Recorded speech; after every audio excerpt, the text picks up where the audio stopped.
the 1% Better Challenge.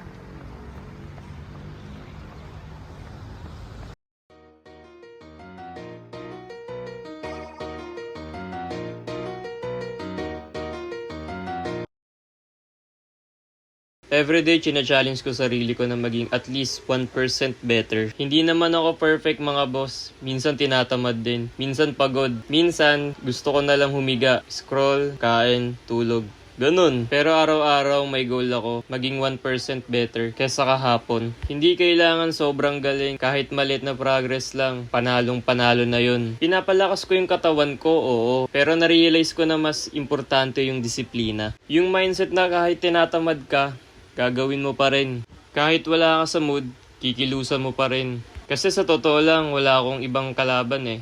Sarili ko lang. Yung kahapon na ako, everyday may konting improvement. Everyday may small win. Walang perfect. Basta consistent. Hindi dapat nagmamadali. Hindi dapat nakikipag-compete sa iba. Basta ang goal ko, mas maayos, mas malakas, mas focus kaysa kahapon. 1% better everyday. Kasi kung tuloy-tuloy ka lang, darating din tayo dun. Simula nung challenge ko sarili ko, hindi lang physical na improve ko, pati mental and spiritual health ko nag-improve din. Mas ramdam ko ang buhay ko ngayon. Ikaw, kaya mo rin bang mas maangas sa kahapon na ikaw? I challenge you to be 1% better every day.